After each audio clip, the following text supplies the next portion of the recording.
Tuned in to the show where you learn the discipline to show up day after day, to do the work, the confidence to put yourself out there boldly and authentically, and the mental toughness to continue showing up, doing the work, putting yourself out there, even when the success you've expected to achieve is yet to be achieved. And on top of all this, you get a huge dose of personal initiative. What is that? That's the go-getter energy that you have felt before. I know you know what it feels like when you decide that you're going to go make things happen instead of waiting for things to happen. That go-getter energy. Now you know what I'm talking about, right? We put all this together in one bundle, one package, one mindset, one method, one philosophy, one masterclass. It is this one right here that is called Work on Your Game. My name is Dre Baldwin, also known as Dre All Day. Your host every day. Welcome to the show. Today's topic is how to make your life's movie, so to speak, to make the movie of your life. I mean, you want to live a life that's worthy of a movie, right? I've talked earlier about, not earlier today, but earlier in the history of the show, about how to live a life that is worthy of somebody writing a book about it, or making some type of documentary or feature film, or people telling your story when you're no longer around to tell your story yourself anymore. I talked about that before, and today I'm going to tell you the exact steps and the roles that you're going to need to play in order to actually make your life's movie. There are certain roles that need to be fulfilled for any movie to be made. So any of you who works in any type of screen acting, or if you worked in Hollywood, if you worked in any type of film, you may know about these things. Now, the movie of your life is a metaphor that I have used before, specifically when I talk about confidence. When I talk about confidence, my framework for confidence is called the Super You, which I dedicated a whole chapter to in my book, Work on Your Game, and also wrote a whole book called The Super You, which is about unlocking and living with your highest level of confidence. And one of the things that I talk about there, the metaphor that I use, is writing out the script of your life. What do you want your life to look like? What type of person do you want to be? And then you, as the main actor, as the star in the film of your own life, you got to know your script. You got to know the lines of that story. You got to know what those goals are. You got to know what those outcomes are. You got to know the type of person that you told yourself you wanted to be. And then you got to go out, and when those cameras come on and the director shouts lights, cameras, action, you got to start playing that role. You got to start playing out the lines that are in that script that you memorize. So this metaphor that I've talked about with movies today, I'm going to extend it and flesh it all the way out so that you understand what I mean when I'm talking about making your life's movie, and so that I have this documented that I've said this. So next time somebody asks me about this metaphor that I'm sharing here, I can just direct them to these master classes here. Now, understand there are many roles that need to be played for a movie to work out in life. So we're going to get to all of them here. I'm actually going to make this into 2 episodes. This is going to be a 2-part series here. How to make your life's movie. I'm going to go through every role. How many roles we got here? 1, 2, 3, 4, 5, 6, 7. I'm going to go through 9 specific roles that are going to need to be played for your life's movie to be made. Now, there may be some other roles that I'm leaving out for the sake of brevity and just for the sake of clarity here. I'm going to go over these 9 roles that I consider to be the most important for putting together a movie. So any of you who works in Hollywood, you made movies before, and I left some things out. All right, don't destroy me over this. I'm just keeping this simple enough that people who don't know anything about Hollywood, like me, can still understand it, and I can still explain it. So let's get into the points. Again, the topic is how to make your life's movie. This is going to be part 1 of 2. First role that needs to be played to make your life's movie, I already explained this in the introduction, you need a screenwriter. All right, somebody got to decide, this is the movie that we're going to live out. This is the way that things are going to go. I'm going to write this thing out exactly how it's going to go. The screenwriter, and I read all these, I'm going to read a description of these roles from I believe it was some type of educational site that I got this from. I didn't even cite the website. So anybody, if it sounds like I'm reading off your website, you can hit me up and I'll put credit in here somewhere in the show notes. But I don't even remember what it was. I don't know why I didn't write it down. But anyway, I'm going to read out the description that was given there from that site, and I was reading up on the roles necessary to make a movie come to be. And then I'm going to flesh out what exactly that means and how its practical application in your life. So screenwriter. Screenwriter does far more than provide dialogue for the actors. All right, this is the definition that I'm reading here. He or she, that screenwriter, also shapes the sequence of events in a film to ensure that one scene transitions to the next so that the story will unfold logically and in an interesting way. What does all that mean? You being the screenwriter of your own life, it means, first of all, you got to figure out what the hell you want. All right, any of you saw the movie Friday? You remember when Big Worm pulled up in the ice cream truck and the kid came up to him and Big Worm said to him, well, what do you want? because Big Worm was working the ice cream truck. And the kid said, what do you got? And Big Worm said, boy, what the fuck do you want? And this is what you need to ask yourself. All right, I'm giving you that example. So you can ask yourself the same thing Big Worm asked the kid in Friday. What do you want? Who do you want to serve? Who do you want to be around? What do you want your life to look like? What kind of impact do you want to make? Who do you want to make that impact on? What type of change do you want to bring about in the world? Understand that this is only the first step, though. This is not the last step, and it is not the only step. It is the first step, is you just asking yourself what the hell you want. Because if you don't know what you want, it's hard to take action. Would you agree? Has any of you ever felt like you needed to be taking action? You've been telling yourself, you know what, I need to take some action. I need to do some things. I feel like I'm not moving about enough. I feel like I'm being too stagnant. But at the same time, you don't even know what you want. You don't even know what kind of action to take, because you don't know what outcome you wish to achieve. You don't know where you're trying to go. You don't know what you want to feel like. You don't know who you want to be. You don't know what you need to be doing. You can't move yourself to action even though you want to, because you haven't answered any of these questions. So first of all, you got to know what you want before you can start taking action. All right, I could hop in my car and start driving right now, but which way do I want to go? Do I want to go east? I might end up driving into the Atlantic Ocean if I drive far enough. Do I want to go west? I could go a really long time, probably run out of gas. Do I want to go north? Do I want to go south? Where do I want to go? You got to answer these questions first. This is what the screenwriter does. The screenwriter is the person who, before any of the other things happen for a movie to happen, the screenwriter comes up with a screenplay, right? They write this thing out and they pass it around to a bunch of people. Somebody finally reads it and says, I like this. Let's take it to the next step and let's see if we can get this made into an actual movie. So a screenwriter might write a whole bunch of screenplays or pass the same screenplay around to a whole bunch of people before it gets green lit, as they say. It gets that green light to actually become something, or at least take the next step and the next step and the next step to maybe possibly become something. But you got to write the screenplay out first, and it has to be compelling enough that somebody who reads it says, damn, this is actually interesting. I actually want to see where we can go with this. And your screenplay that you write out as the screenwriter of your own movie, it must be compelling enough to you that you are willing to move yourself to action and do something with it. So that's the first role that we're going to cover here. The second role, today's topic, is making your life's movie. And again, we're going to make this into 2 parts. There's 9 roles that I'm going to cover here that need to be addressed by you or by somebody around you in order for your life's movie to come to fruition and actually be real. Second role is the producer. According to what I read, the producer, this is the person who is essentially the group leader and is responsible for managing the production of a movie from the beginning until the end. The producer develops the project from the initial idea, makes sure that the script is finalized. So maybe they get the idea from the script. Maybe they have an idea and they go find a screenwriter and say, hey, write this out and make it into something. They make sure that that script is finalized. They arrange the financing and they manage the production team that makes the whole film happen. So all the camera people, all the people on production, all the people who are writing, they probably have something to do with the actors and the actresses too. The producer coordinates the filmmaking process, ensures that everyone involved in the project is working on schedule and is working on budget. The producer is basically the boss. The producer makes sure everybody's showing up to work, knows who's supposed to be at work, knows that everybody knows what their role is when they're at work, and make sure everybody's doing what they're supposed to be doing, when and how they're supposed to be doing it, so that the project doesn't run out of money. Maybe you can come in under budget, just so that everything gets done the way that it's supposed to get done. The producer has a pretty big role in making a film happen. It pretty much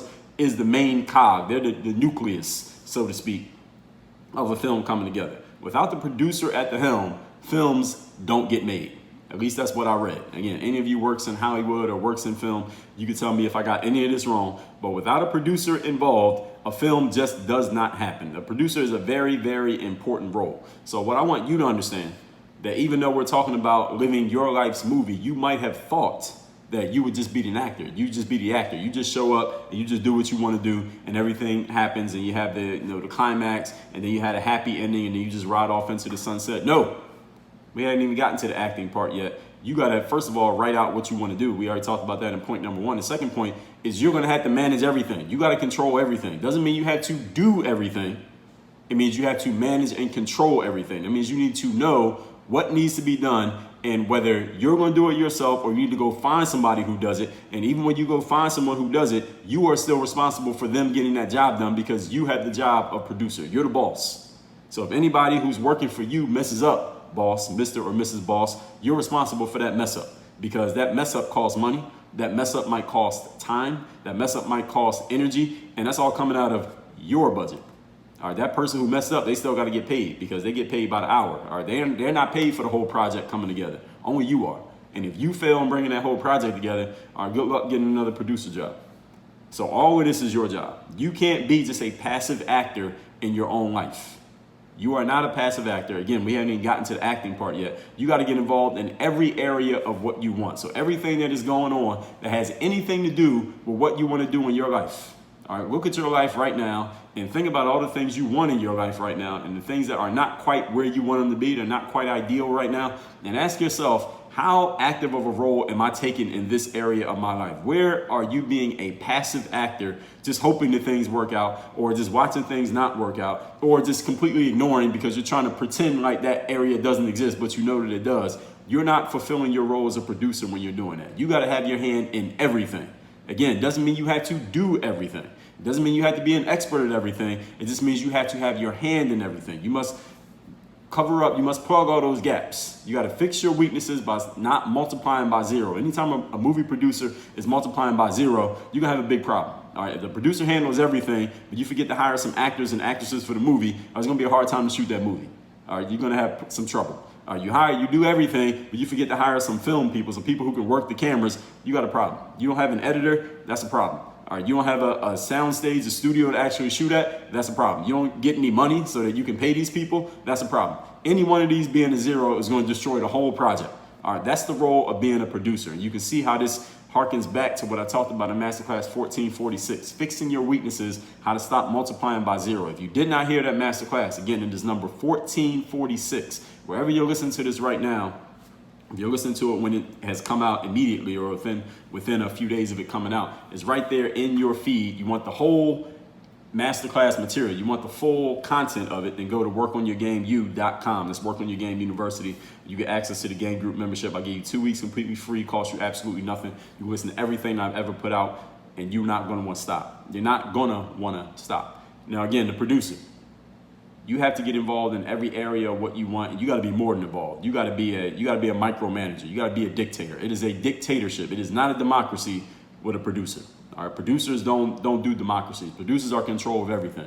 Whoever they don't like ain't getting another job, or they might not even keep that job that they got. You control it all. You are the producer in your life. So for those of you who know nothing or not that much about Hollywood, like I didn't before I started looking this stuff up, you might have thought that the actor is the one who controls everything. Wrong. The producer controls everything.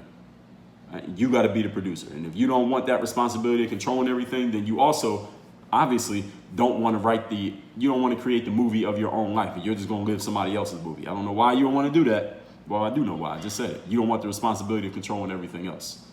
Your choice, your life. Point number 3. Today's topic is how to make the movie of your own life. So we went over the screenwriter, person who's writing out that script. Then we got the producer who's controlling everything. Now we got the director. Now if you're anything like me, again, you don't even watch movies like that, I thought the producer and the director, I didn't know what the difference was between the producer and the director. I knew they were different, but I could not have told you for any amount of money the difference between the two people. But what I have read is that the director is primarily responsible for overseeing the shooting and assembly of a film.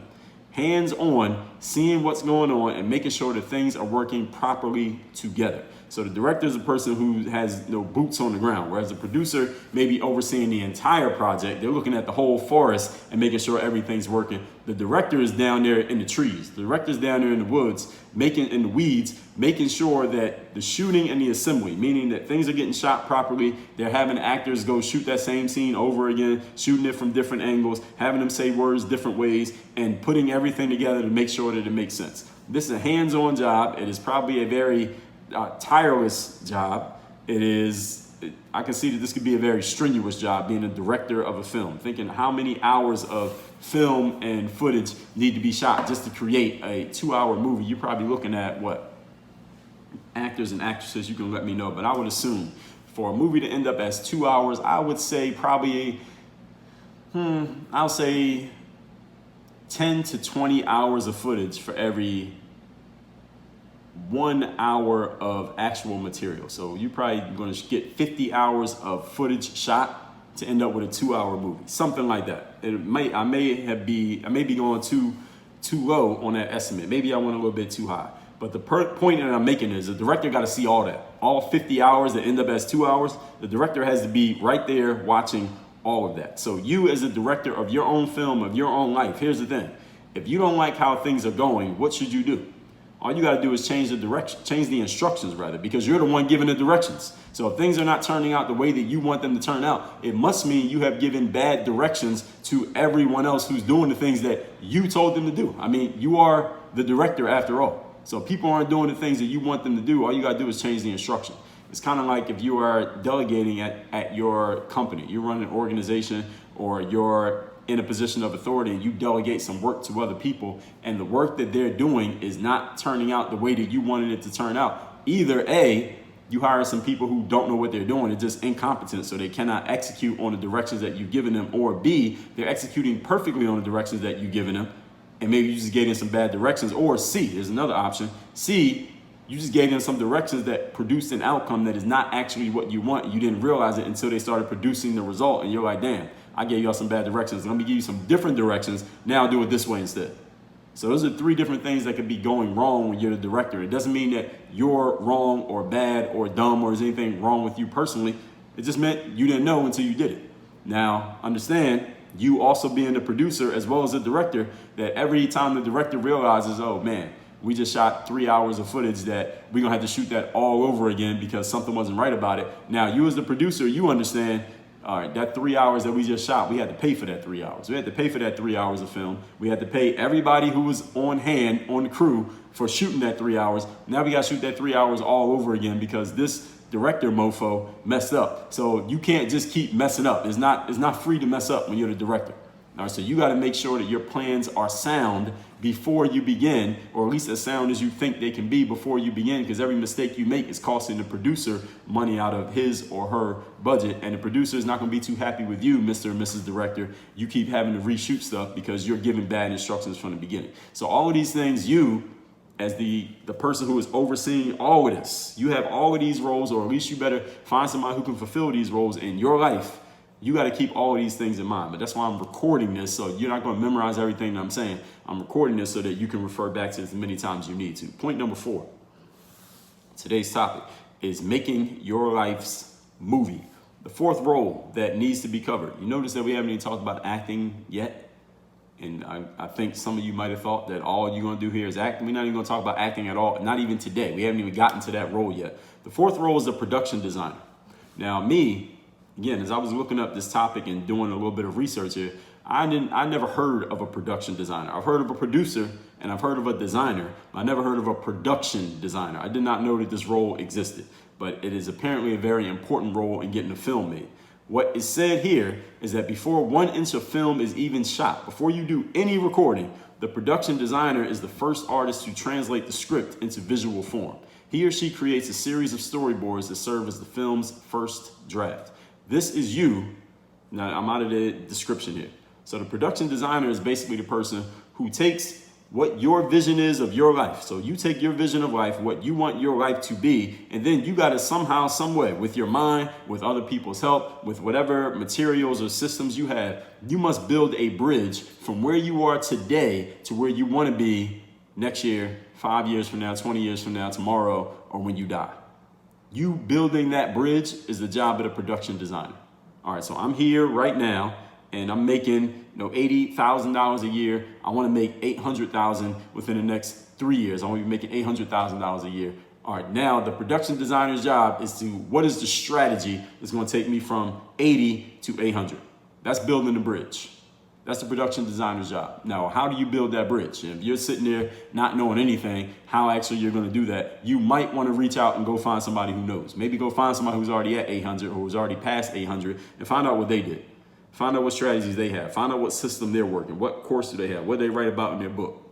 Find that information from whomever might have it, instead of you just trying to figure that out on your own. Because if you're sitting there trying to figure it out on your own, first of all, you might get stuck and you're sitting there like, I have no idea where to begin. Or you may come up with a strategy that doesn't even make sense because, it's logical that it wouldn't make sense because you don't have the experiential knowledge. You haven't done it yet. So why would you be the best person to get that information? You're not. So you as the production designer, once you decide what your outcome is, what your vision is, and you need to build that bridge, go consult the information and the experiences of other people who may have knowledge and experiences that you do not have, right? Utilize all the information that is out there here in this world. So you might get a little piece from this guy over here, a little piece from those people over there, a little piece from her, a little piece from me, a little piece from this right here, and you can piece all those things together to make it make sense. You might not get all the information from one person, but it is your job to build that bridge from where you currently are to where you want to be, and it must make sense that it will connect the dots from point A to point Z at the same time.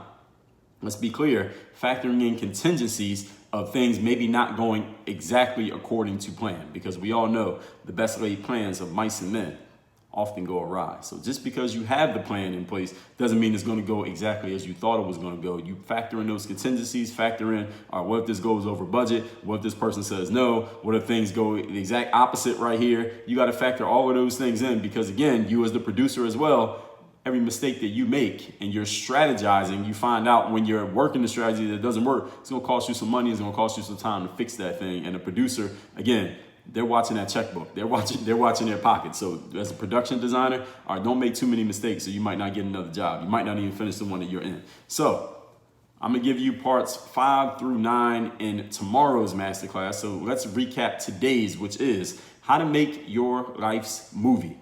This is a metaphor that I've used many times, so I'm fleshing this one out here today so that it says, so I have it on record. There are many roles to be played in a movie and life. We're going to get to all of them between today and tomorrow. Let's recap today's roles. Number 1, the screenwriter. This is the person who you ask yourself, what do you want?